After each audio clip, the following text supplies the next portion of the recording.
ሰላም ተማሪዎች እንደምን አላችሁ? History of Ethiopia and the Horn now freshman course ነው. Chapter 6 exercise ወይም revision question and answer እነሱን ያቀርብኩላችሁ የሚቀጥለውን ደግሞ በሚቀጥለው አቀርብላችኋለሁ.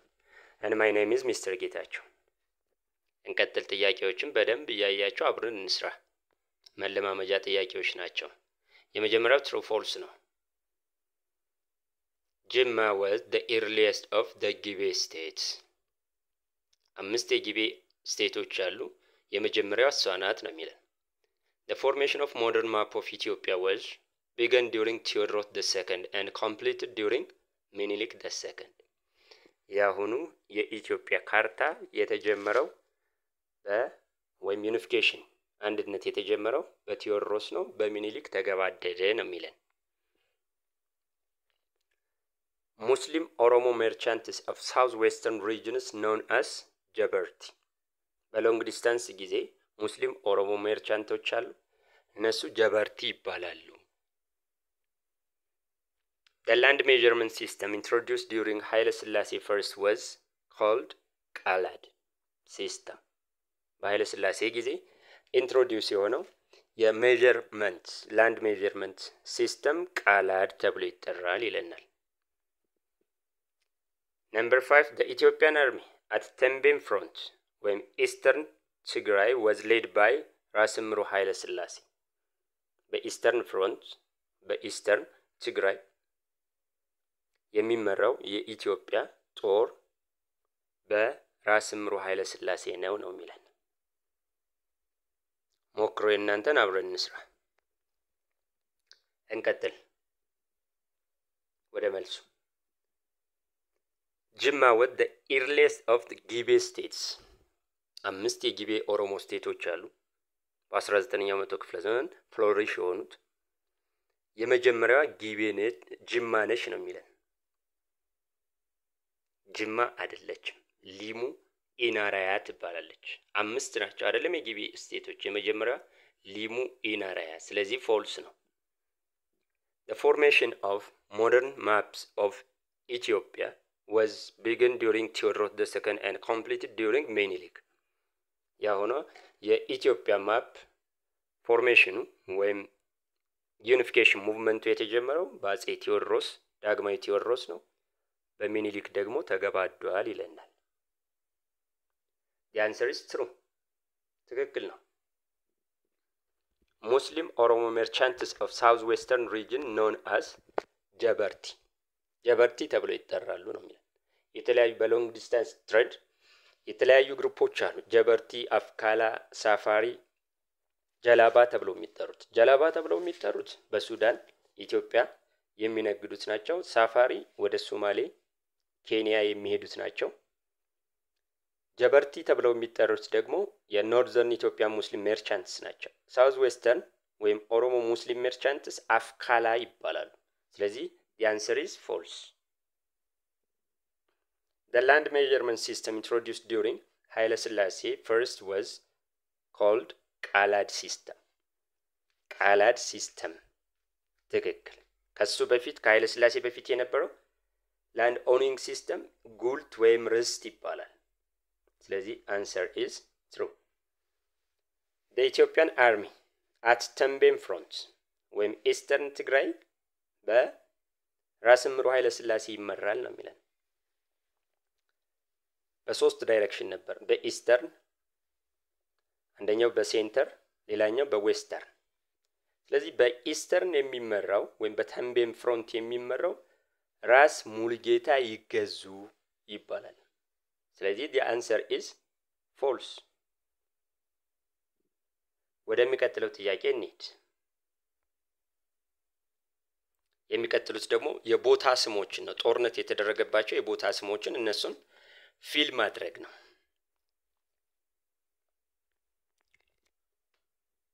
ራስ ካሳይሉ ከተለያዩ ኢንተርናል እና ኤክስተርናል ፓወሮች ጋር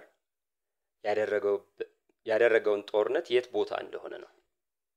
ካሳ ኃይሉ ወይም ኢምፔሪየር ቴዎድሮስ II ብለን የምንጠራው ማለት ነው. ደጃዝማች ጎሹ ዘውዴ was defeated by ካሳ ኃይሉ at the battle of blank ደጃዝማች ጎሹ ዘውዴ ተብሎ የሚጠራ ሪጂናል ሎርድ በዘመነ መሳፍንት የነበራል እሱ የት ላይ ነው የተሸነፈው በካሳ ኃይሉ ቦታው ጉር አምባ ወደ ጎንደር አካባቢ የሚገኝ ቦታ ነው ጉር አምባ ተብሎ ይጠራል ደጃዝማች ብሩ አሊጋዝ was defeated by ካሳ at the battle of blank ብሩ አሊጋዝ ጎሹ ዘውዴ በ1852 ነው በ1853 ደግሞ ቀጥሏል ብሩ አሊጋዝ at the battle of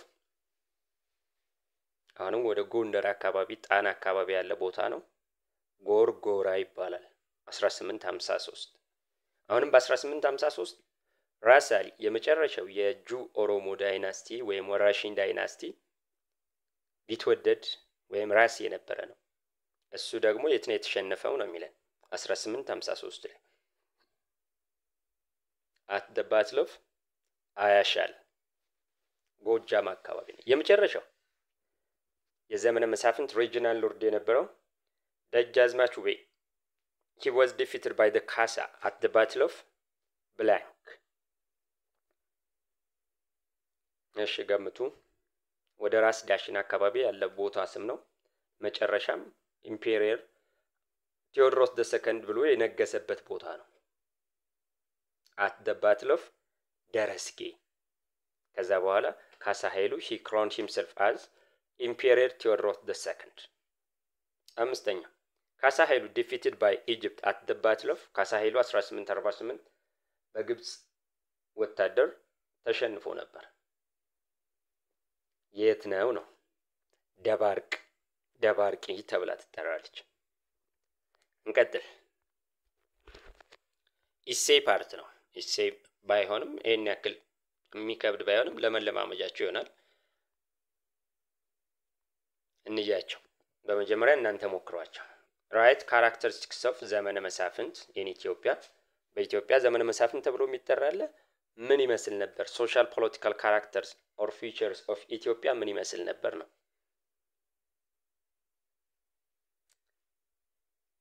ሁለተኛ right two factors contributed for the development of towns in Ethiopia የከተሞች መስፋፋት ምክንያት የነበሩ ሁለት ጥቀስልን ነው የሚለው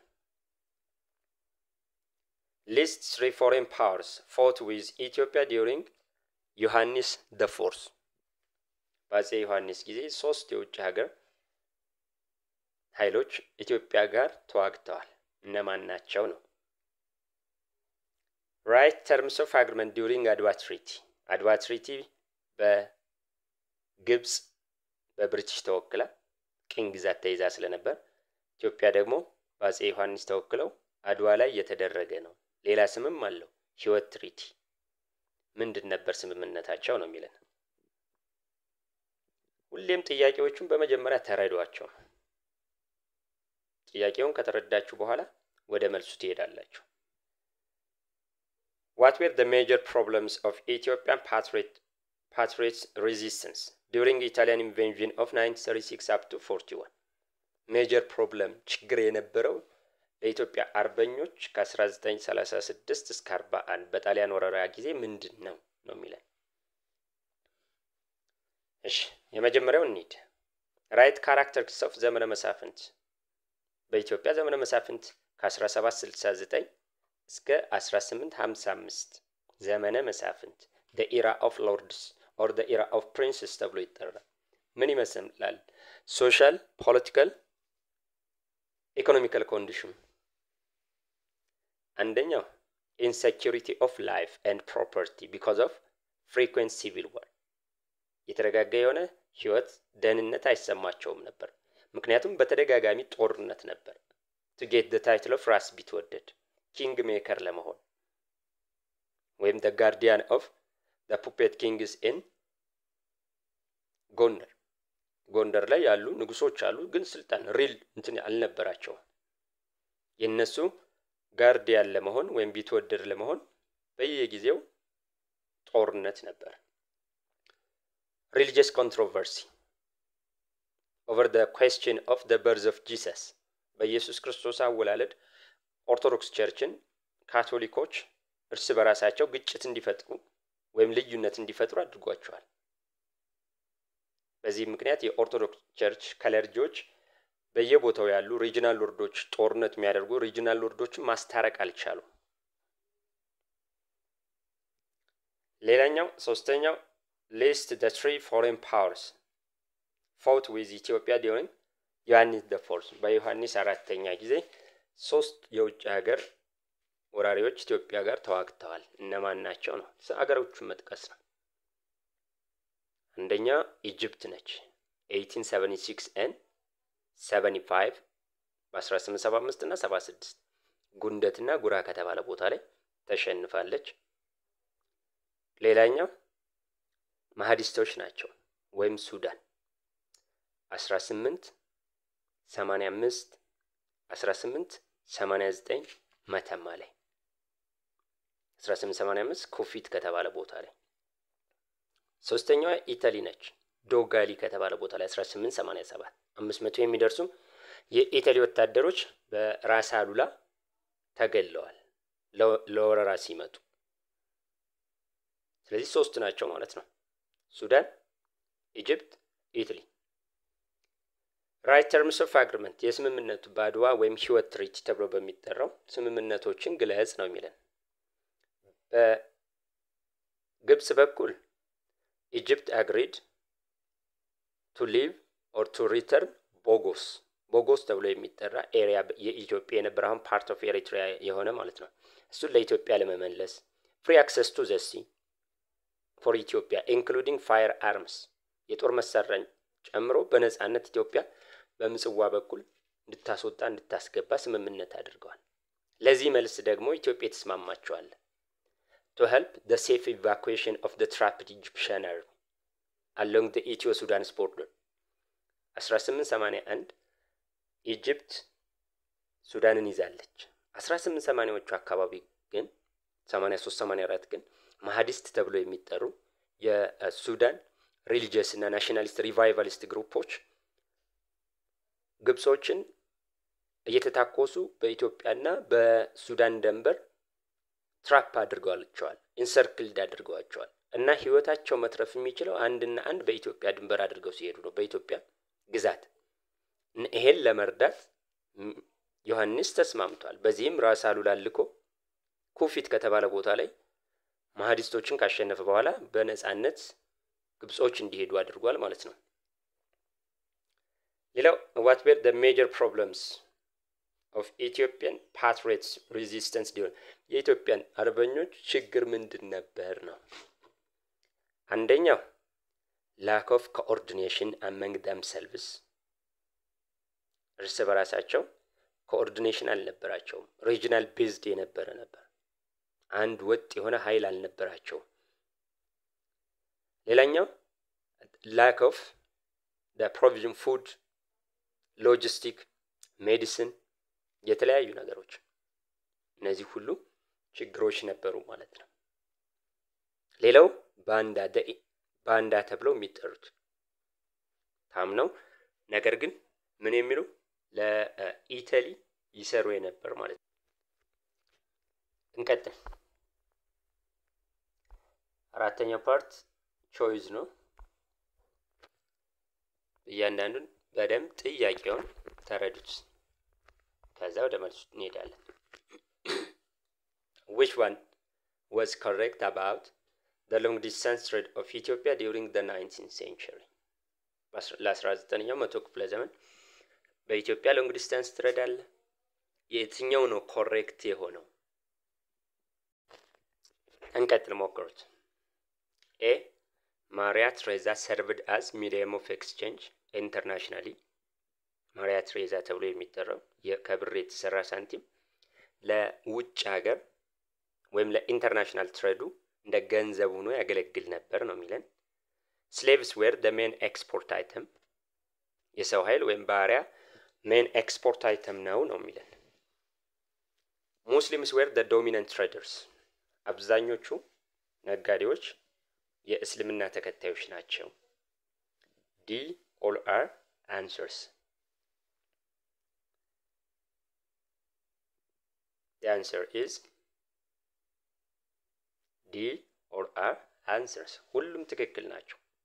ሁሉም ትክክል ናቸው። ለ19ኛው መቶ ክፍለ ዘመን የኢትዮጵያ ሎንግ ዲስታንስ ትሬድ። ሁለተኛውን እንየው።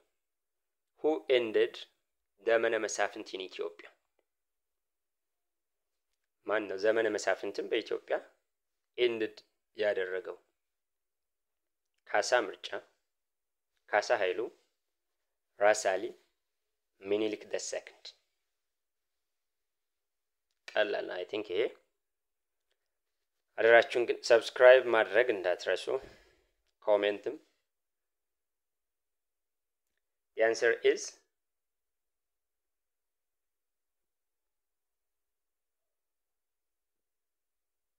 መልሱ ካሳ ኃይሉ ወይም ቴዎድሮስ the second።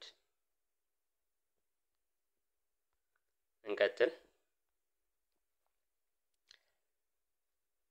Number 3. The accused and accuser were chained together until justice will given. This system called በልጅ ኢያሱ ጊዜ የነበረ ነው። ኢንድድ የሆነ ነው ወይም አቦሊሽ የተደረገ ሲስተም ነው። ከዛ በፊት ሲሰራበት የነበር በሱ ጊዜ ግን እንትን ያለ የቀረ ቁራኛ ሲስተም፣ ሌባሻይ፣ ትርምቡሌ፣ ኦዲቲንግ።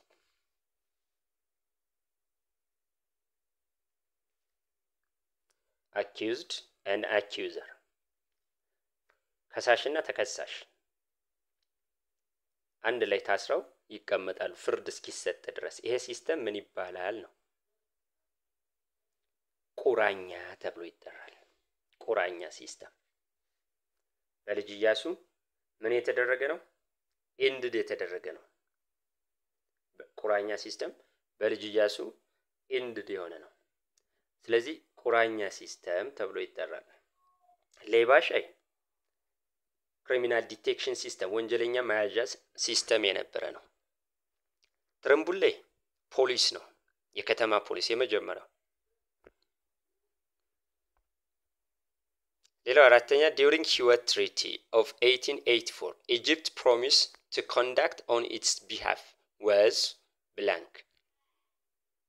Return of Bogos, free access to the sea, help safe evacuation of Egyptians.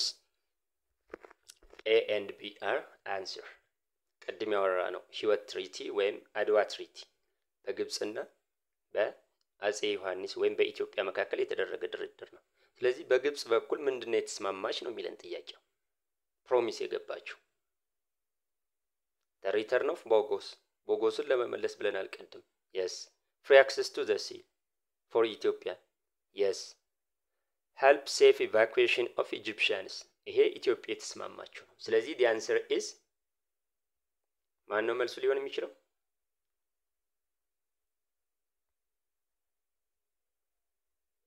A and B are the answer. እንቀጥል።